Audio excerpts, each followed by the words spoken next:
Hello, welcome to the last lecture of unit 1। तो ये हमारा लास्ट टॉपिक वेक्टर इंटीग्रेशन रह गया था। तो सबसे पहले हम लोग क्या करते हैं, वेक्टर इंटीग्रेशन में क्या होगा, जस्ट आप लोगों को जो भी वेक्टर टर्म आप ले रहे हो उसका इंटीग्रेशन करना पड़ेगा। ठीक है, तो इंटीग्रेशन जब आप करते हो तो अलोंग कंपोनेंट एक्स वाई और जेड यानी आई जे और के में जब आप इंटीग्रेशन करते हो तो आपको सेपरेटली हर एक टर्म को इंटीग्रेट करना पड़ेगा। ठीक है, जस्ट वैसे ही नॉर्मल इंटीग्रेशन की तरह ही ये इंटीग्रेशन रहेगा।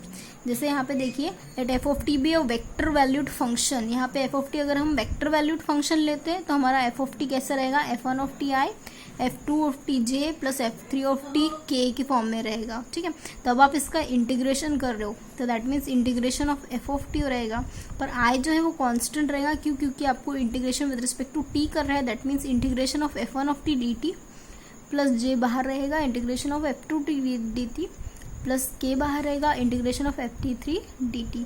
तो ये जो इंटीग्रल रहेगा उसे हम क्या कहेंगे, is integral of vector function of f of t. ये जो इस तरीके का इंटीग्रेशन आप कर रहे हो वो क्या है, इन शॉर्ट इंटीग्रल है किसका, वेक्टर फंक्शन का। ठीक है, अब इस पे कुछ एग्जांपल अगर आपको पूछे गए एमसीक्यूज में, जैसे अगर हम आपको कोई सपोज फंक्शन एफ दे दिया और उसका इंटीग्रल आपको निकालने बोला तो उसका वैल्यू क्या होगा ये आपको निकालते आना चाहिए। ठीक है, जैसे यहाँ पे एक फंक्शन एफ ऑफ टी दे दिया है, आपको integral F of t d T निकालने बोला है। दैट मीन्स कि आप वो फंक्शन एफ ऑफ टी लोगे और इसको अभी इंटीग्रेट करोगे, integral of f T d T. That means कि ये टोटल फंक्शन को आप इंटीग्रेट कर रहे हो डी टी से। तो अभी आई जो है वो कांस्टेंट है, 3 जो है वो भी कांस्टेंट है। दैट मीन्स 3i बाहर निकलेगा, integration of t square d t बचेगा आपका फर्स्ट टर्म में। ठीक है, फिर सेकेंड टर्म में j कांस्टेंट है, integration of sine T d T रहेगा। अब इस टर्म में -2 कॉमन है, -2 कांस्टेंट है और k जो है वो यूनिट वेक्टर है तो k भी बाहर निकलेगा, आपका बचेगा integration of e to the power 2t dt। ठीक है, तो अब यहाँ पे जो इंटीग्रेशन आ रहा है, तो यहाँ पे जो इंटीग्रेशन आ रहा है integration of t square d t, अब ये जो इंटीग्रेशन रहेगा वो क्या रहेगा, टी क्यूब बाई 3 रहेगा। ठीक है, integration of t square d t का वैल्यू क्या आता है, टी क्यूब बाई 3 आता है। Integration of sine t minus cos t होता है, e to the power 2t का integration e to the power 2t upon 2 रहेगा। ठीक है, तो आप देखिए यहाँ पे 3 कैंसिल हो रहा है, बचेगा क्या आपके पास, आई टी क्यूब बच रहा है और माइनस कॉस टी जे बच रहा है, माइनस ये 2 कैंसिल होने के बाद माइनस की e to the power 2t plus c बच रहा है। दैट मीन्स कि आप आई जे के यूनिट वेक्टर्स को पहले लिख लीजिए। कांस्टेंट ऑफ इंटीग्रेशन देखिए यहाँ पे इनडेफिनेट इंटीग्रल था, इनडेफिनेट इंटीग्रल जब भी हटता है तो हमारा कांस्टेंट लगता है। तो यहाँ पे जो सी जो है वो क्या है, कांस्टेंट वेक्टर ऑफ इंटीग्रेशन है। ठीक है, यानी ये टोटल फंक्शन जो हमारा एफ ऑफ टी था वो क्या था, वेक्टर फंक्शन था, इसलिए जो कांस्टेंट है वो भी क्या रहेगा, वेक्टर ऑफ इंटीग्रेशन रहेगा, कांस्टेंट वेक्टर रहेगा। ठीक है, तो एक थ्योरम देख लेते हैं। अब ये थ्योरम क्या कहता है कि अगर हम लोग फंक्शन का डॉट प्रोडक्ट लेते हैं, F dot d f by d t dot d t, इस तरीके से अगर फंक्शन का हम डॉट प्रोडक्ट लेते हैं तो वो वैल्यू क्या आएंगी, half f square plus c आएगी। ठीक है, और वही अगर हमने फंक्शन का कर्ल ऑफ एफ स्क्वायर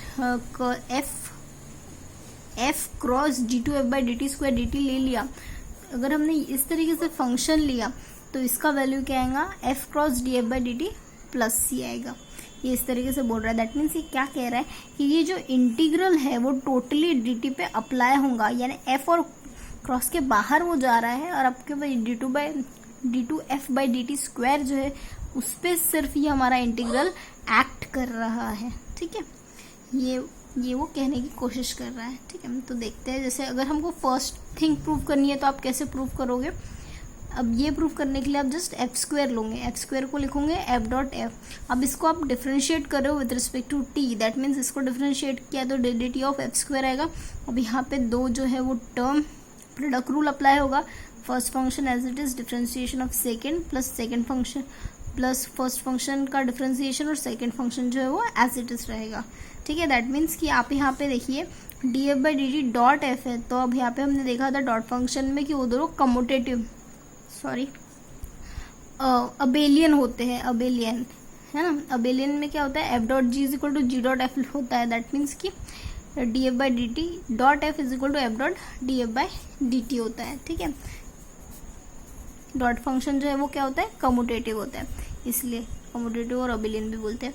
तो यानी F dot d f by d t plus F dot d f by d t, अब ये वैल्यू क्या हो जाएंगी 2f d f by d T हो जाएंगी। ठीक है, तो दैट मीन्स कि आपने क्या किया, d f by d t the f square is equal to 2f d f by d t proof कर दिया। ठीक है, अब आप क्या करोगे, आप जस्ट जो आपका पहला फंक्शन था उसको आपने इंटीग्रेट कर लिया, यानी यहाँ पे जो 2f d f by d t था उसमें आपने इंटीग्रेशन अप्लाई किया बोथ साइड से, तो यहाँ पे 2 कांस्टेंट था, बाहर निकलेगा, integration of f d f by d t dot d T हो जाएगा। यहाँ पे जो इंटीग्रेशन आपने किया, इंटीग्रेशन के साथ में डी टी लग जाएगा।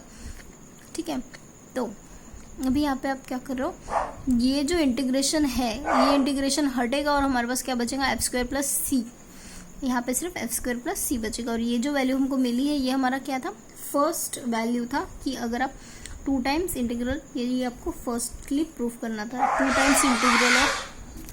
Times integral of f d f by d t dot d t is equal to f square plus c, ये आपका फर्स्ट रिजल्ट था जो आपको प्रूफ करना था। यहाँ पे ये जो 2 है वो डिनोमिनेटर में जाएगा, ऐसे integral f d f by d t dot d t is equal to half f square plus c by 2। ठीक है, पर ये जो सी बाई 2 है वो कांस्टेंट है, तो इसलिए आप इसको क्या लिख सकते हो, half f square plus c, इस तरीके से लिख सकते हो। ठीक है, तो यानी ये जो वैल्यू आपको मिली है F d f by d t of d T, ये आपको प्रूफ करनी थी इस तरीके से। ठीक है, नेक्स्ट वैल्यू आपको क्या प्रूफ करनी थी कि अगर आप F cross d f by d T लेते हो तो प्लस सी लेते हो तो आपको इंटीग्रल मिलता है। ठीक है, नेक्स्ट वैल्यू प्रूफ करने के लिए आपको क्या करना पड़ेगा, D d t of f cross d f by d T लेना पड़ेगा। ये वैल्यू जो है ना वो आपको कंसिडर करनी पड़ेगी, दैट मीन्स आपको पता होना चाहिए कि आपको D d t of f cross d f by d T starting में लेना है। ठीक है, अब ये वैल्यू जब आपको लेनी है तो आप क्या करोगे, इस पे अभी आप डी डी टी अप्लाई करो, दैट मीन्स कि आपको प्रोडक्ट रूल अप्लाई करना पड़ेगा। ठीक है, तो first function as it is लिखा, अब सेकेंड फंक्शन का डिफरेंशिएशन किया प्लस फर्स्ट फंक्शन का differentiation, second function as it is. ठीक है, तो यानी यहाँ पे आप देखोगे ये दोनों सेम फंक्शन हो रहे हैं तो इसका वैल्यू 0 हो रहा है, यहाँ पे आपको f cross d two f by d t square मिल रहा है। अब ये जो वैल्यू मिल रही है आपको, तो इसका आप क्या करोगे, इंटीग्रल करने की कोशिश करोगे, बिकॉज आपको डी डी टी हटानी है तो आप क्या करोगे, इंटीग्रेशन लोगे। तो सपोज आपने इंटीग्रेशन लिया है ना, यहाँ पे इंटीग्रेशन लिया, तो इंटीग्रेशन लेने के बाद आप क्या देखोगे कि यहाँ का इंटीग्रेशन हट गया, तो यहाँ पे आपके पास क्या मिल रहा है, f cross d f by d t plus c आपने लिखा, और ये वैल्यू जो है वो इंटीग्रल के अंदर आई है, integral of f cross d two f by d t square d t. इस तरीके से ये इसको आप थोड़ा सा शफल कर दोगे, इंटीग्रल यहाँ पे लिख दोगे, integral of f cross d two f by d t square d t is equal to क्या आएगा, f cross d f by d t plus c. इस तरीके से आपका जो सेकेंड इंटीग्रल है वो भी प्रूफ हो जाएगा। ठीक है, तो यानी इस तरीके से 2 थ्योरम्स आपको, ये जो डॉट है और ये क्रॉस है, इसके 2 थ्योरम्स जो है वो आपको पता होना चाहिए। इसके प्रूफ्स तो नहीं पूछेगा लेकिन फिर भी आपको पता होना चाहिए कि कैसे उन्होंने प्रूफ किया है। अब ये डेफिनेट इंटीग्रल क्या होता है, डेफिनेट इंटीग्रल क्या होता है, जैसे आपको, जैसे इसके पहले आपने क्या देखा कि आपका इंडेफिनेट इंटीग्रल था, इंडेफिनेट इंटीग्रल था यानी कांस्टेंट क्या आएगा ये आपको पता नहीं था, इससे डायरेक्टली सी लिखते थे। पर जब आप डेफिनेट इंटीग्रल में जाते हो, डेफिनेट इंटीग्रल में जब जाते हो तो जो इंटीग्रेशन है उसका बाउंड, लोअर बाउंड क्या है और अपर बाउंड क्या है ये आपको पता होता है। जैसे लोअर बाउंड ए है और अपर बाउंड ए है, ये आपको पता होता है। इन शॉर्ट ये जो इंटीग्रेशन है वो क्या होता है, वो छोटे छोटे पार्टिकल्स, यानी एक तो हम एक बड़े रीजन को छोटी छोटी चीज़ों में डिस्ट्रीब्यूट करते हैं, वो नॉन ओवरलैपिंग इंटरवल में ब्रेक डाउन करते हैं। फिर जब हम इंटीग्रेशन करते हैं ए टू बी, तो यानी वो टोटल एरिया को हम कवर करने की कोशिश करते हैं with the help of non overlapping intervals. ठीक है, तो हम क्या कर रहे हैं, सबसे पहले डेफिनेट इंटीग्रल को डिफाइन करने के लिए consider bounded vector function f of t of interval a b. अभी ये इंटरवल ए बी ले लिया, अब इस इंटरवल ए बी को हमने क्या किया, नॉन ओवरलैपिंग सब इंटरवल्स में डिवाइड किया। ये जो जितने हैं ये सब क्या है, सब इंटरवल्स है। ये सारे सब इंटरवल्स में हमने डिवाइड किया, जिसमें टी आई की वैल्यू जो है वो आई की वैल्यू वेरी कर रही है 1 से लेके n तक। ठीक है, तो अब be some point in the ith sub interval denote the sum. तो अब ये जो सारा सम है उसको हमने डिनोट किया summation i is equal to 1 to n delta t i f t i से। ठीक है, तो ये डेल्टा टी आई जो है वो स्मॉल इंक्रीमेंट था, और एफ टी आई जो था वो क्या था, करस्पॉन्डिंग फंक्शन था जो यहाँ पे एग्जिस्ट करता था। ठीक है, तो यहाँ पे करस्पॉन्डिंग वेक्टर फंक्शन को हमने एफ टी आई से डिनोट किया। दैट मीन्स ये समेशन जो है, अगर समेशन रन होगा तो यानी वो टोटल वैल्यूज को कवर करेगा, यानी ये डेल्टा टी वन का value dot f t one, delta f t two का value dot f t two, so on delta t n का value dot f t n. इस तरीके से ये जो डेल्टा फंक्शन है वो रन कर रहा है over function of f t one. ठीक है, यानी इस तरीके से हम लोग क्या कर रहे हैं, इस रीजन को कवर अप कर रहे हैं, सम कर रहे हैं। तो अभी अगर हमने limit n tend to infinity ले ली है, तो यानी limit n tend to infinity लेने के बाद आप क्या देखोगे कि हर एक जो वैल्यू है वो कहाँ जा रही है, जीरो पे जा रही है। हर एक जो छोटी वैल्यू है वो क्या करेगी, कॉन्वर्ज करेगी।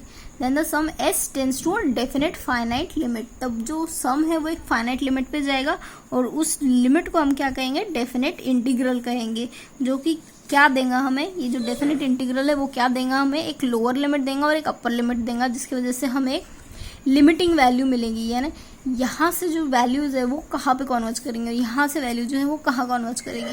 यानी इस तरीके से हमको दो लिमिट मिल जाएगी, एक लोअर इंटीग्रल, एक लोअर वैल्यू और एक अपर वैल्यू। यानी इंटीग्रल की हमें लोअर वैल्यू और अपर वैल्यू मिल जाएंगी हमारे फंक्शन पे, F of t d t पे। तो यानी इसका मतलब क्या हुआ कि आपका जो फंक्शन है वो आपको कैसे मिला है, आपको लिमिट करके मिला है। समेशन के ऊपर आपने लिमिट अप्लाई किया, तब कहीं जाके आपको ये इंटीग्रल का वैल्यू मिला है। दैट मीन्स कि आप क्या कह सकते हो कि आपका ये जो इंटीग्रेशन है वो integration actually limit of some है। यानी लिमिटिंग वैल्यू, आपने सम का लिमिटिंग वैल्यू लिया, तब कहीं जाके आपको इंटीग्रल मिला है। ठीक है, इस तरह आप कह सकते हो कि आपका जो इंटीग्रेशन है वो क्या है, सम ऑफ लिमिट है। ठीक है, अभी अगर हम लोगों ने यहाँ तक तो डेफिनेट इंटीग्रल का मतलब जस्ट यही सीखा आपने कि इंटीग्रल जो है वो क्या होता है, लिमिट ऑफ सम। अब यहाँ पे अगर हम लोग एक चीज कंसिडर करते हैं, जैसे f of t, small f of t is equal to d d t of capital f of t, अगर आपने कंसिडर किया, तो अगर आपने यहाँ पे इंटीग्रेशन अप्लाई किया तो आप क्या कर देखोगे कि यहाँ पे इंटीग्रेशन अगर आप अप्लाई करते हो lower limit to upper limit d d t f of t d t पे, तो यानी a to b d d t of f of t d t. अब यहाँ पे आपको इंटीग्रेशन अप्लाई करना है, तो दैट मीन्स आप क्या करोगे, ये इंटीग्रल और डिफरेंशिएशन एक दूसरे को कैंसिल आउट करेगा, और आपके पास क्या बचेगा, सिर्फ फंक्शन एफ ऑफ टी बचेगा। अब यहाँ पे जो फंक्शन एफ ऑफ टी बच रहा है, यहाँ पे लोअर लिमिट और अपर लिमिट अप्लाई हो रही है। अब ये हमारे डेफिनेट इंटीग्रल्स है, यानी डेफिनेट टर्म्स मिल रहे हैं। दैट मीन्स हमारा फंक्शन जो है एट पॉइंट बी जो वैल्यू देगा वो हम लिखेंगे, और हमारा फंक्शन जो है एट पॉइंट ए जो वैल्यू दिखेगा वो हम लिखेंगे। यानी इसका मतलब क्या हुआ कि हमारा integral a to b f of t d t actual में क्या होता है, f of upper limit minus f of lower limit. ये तो यूजुअली आपको पता ही है, a to b f of t d t is equal to f of b minus f of a होता है। ठीक है, तो यही जैसे वेक्टर फंक्शन है हमारा, तो आप इस तरीके से अपर लिमिट माइनस लोअर लिमिट कर सकते हो। नेक्स्ट हमारा एग्जाम्पल 2 है। अभी एग्जाम्पल 2 क्या कह रहा है कि अगर हमारे पास एक फंक्शन है ए बी और सी, तो हमको क्या निकालना है, ए डॉट बी क्रॉस सी का डेफिनेट इंटीग्रल ओवर 1/2 निकालना है। ठीक है, तो सबसे पहले आप ए डॉट बी क्रॉस सी निकालोगे, फिर ए डॉट बी क्रॉस सी निकालने के बाद अब इंटीग्रेशन ओवर 1 to 2 निकालोगे। ठीक है, तो आपको आपका वैल्यू मिल जाएगा। सबसे पहले a dot b cross c क्या होता है, a dot b cross c क्या होता है, box product of a b c होता है। यानी आपका ए का वेक्टर का वैल्यू लिखना है, बी के वेक्टर का वैल्यू लिखना है, सी के वेक्टर का वैल्यू लिखना है। आप इसको इवेलुएट करोगे, सॉल्व करके देखोगे, और सॉल्व करके देखोगे तो आपको ये वैल्यू आनी ही चाहिए। ठीक है, इसको सॉल्व करके देखोगे तो ये वैल्यू आनी चाहिए।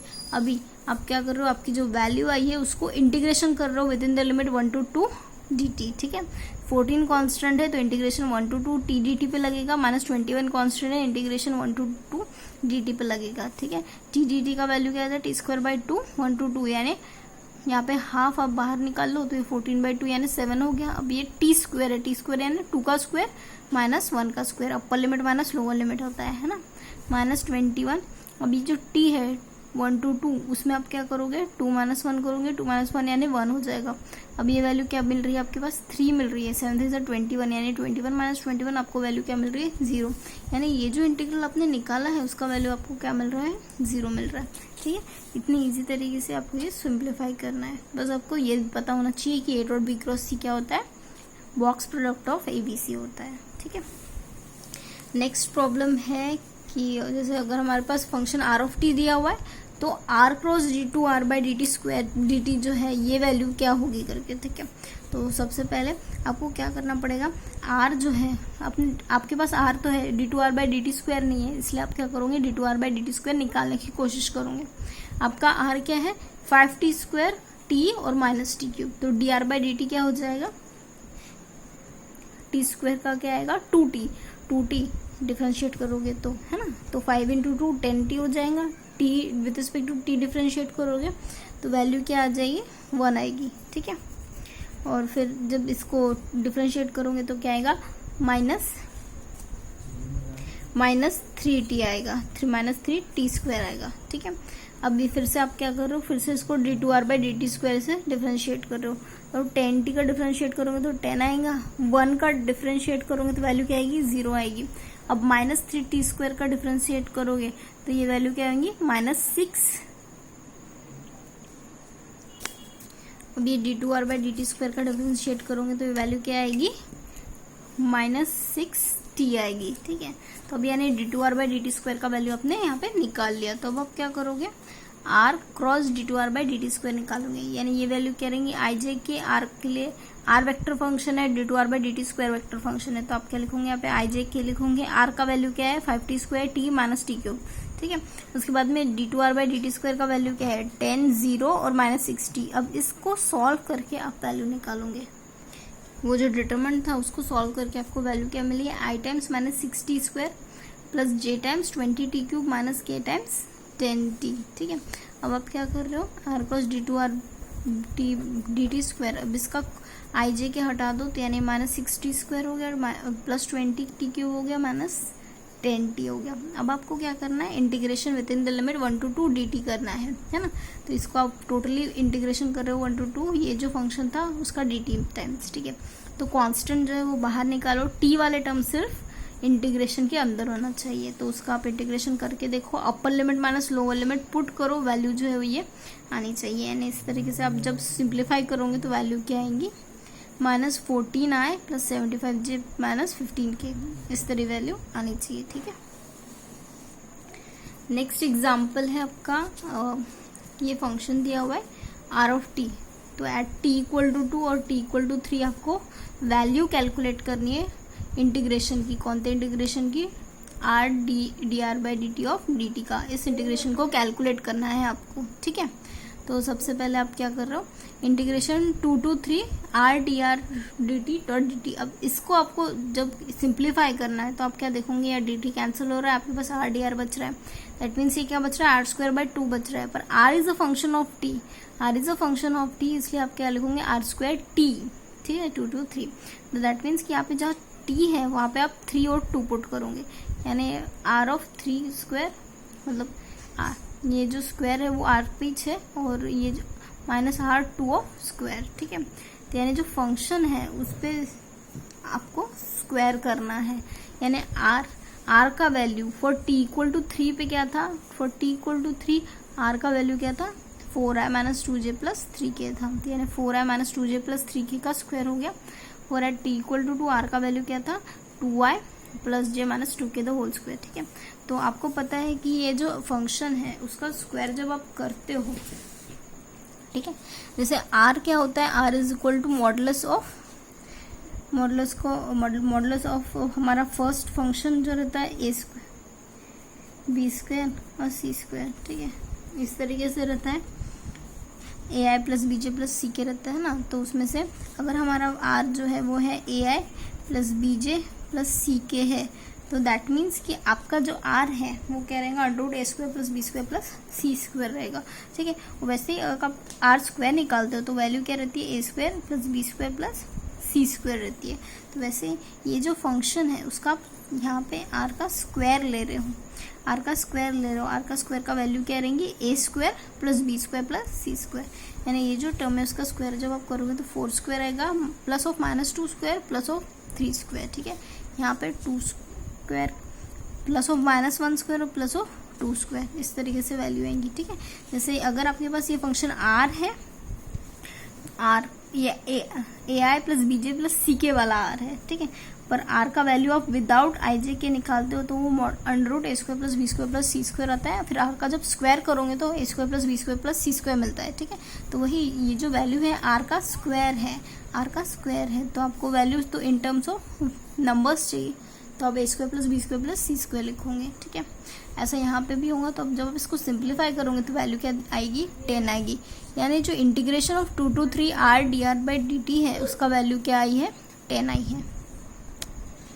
नेक्स्ट है find the value of r from the equation d two r by d t square a t plus b. यानी इस फंक्शन से आपको आर का वैल्यू निकालना है, जिसमें क्या दिया हुआ है कंडीशन की आर और D r by d t जो है वो दोनों क्या होता है, जीरो होता है, वैनिश होता है टी इक्वल टू जीरो। यानी जब आप टी इक्वल टू जीरो लोगे तो आर इक्वल टू जीरो रहेगा और टी इक्वल टू जीरो रहेगा तो d r by d T भी जो है वो आपको वैल्यू जीरो लेना पड़ेगा, ठीक है। तो सबसे पहले आप क्या करोगे, आप इक्वेशन लिखोगे। अब इसको इंटीग्रेट करना है आपको, क्योंकि आपको D r by d T चाहिए तो आप इंटीग्रेट करोगे। तो जब आपने इसको इंटीग्रेट किया तो आपको क्या मिला, d r by d t मिला, ठीक है। D two r by d t square d t integration करोगे तो इंटीग्रेशन और डिफरेंशिएशन एक दूसरे को कैंसिल करेंगे और हमको यहाँ पे d r by d t मिलेगा, ठीक है। तो हमारा function a t plus b of d t था, ए कॉन्स्टेंट है, ए बाहर निकलेगा, integration of t d t बचेगा जो कि equal to t square by 2 आता है। बी कॉन्स्टेंट है, बाहर निकलेगा, इंटीग्रेशन ऑफ डी टी बचेगा, that means b of t plus c one हो जाएगा। यहाँ पे इंटीग्रेशन जो है वो क्या है, इनडेफिनेट इंटीग्रल है। इनडेफिनेट इंटीग्रल हटेगा तो हमारे पास क्या बचेगा, कांस्टेंट बचेगा, ठीक है।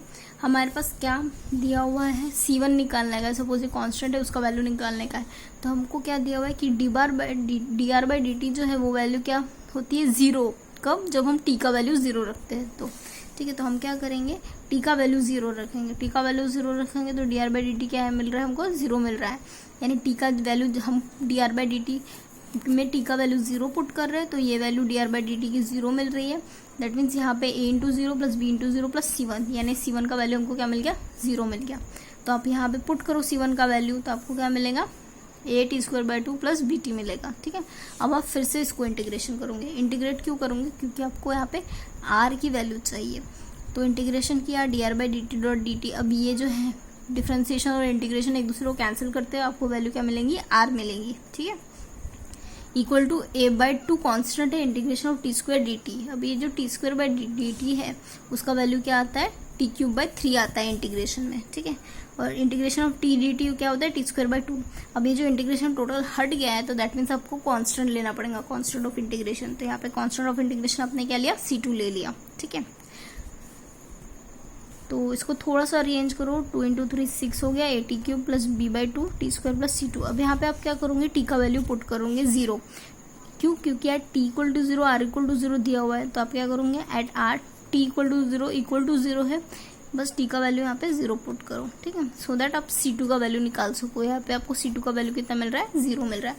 अब ये जो C2 का वैल्यू है यहाँ पे पुट करो तो आपको आर की वैल्यू मिल जाएगी, ठीक है। तो यानी यहाँ से आप आर का वैल्यू निकाल रहे हो और D r by d t का वैल्यू निकाल रहे हो। तो आपको यहाँ पे ये बोला था ना, आर का वैल्यू फाइंड आउट करना, तो आपने यहाँ पे आर का वैल्यू फाइंड आउट किया। मिलते हैं फिर नेक्स्ट यूनिट में। आपका यहाँ पे यूनिट 1 खत्म होता है।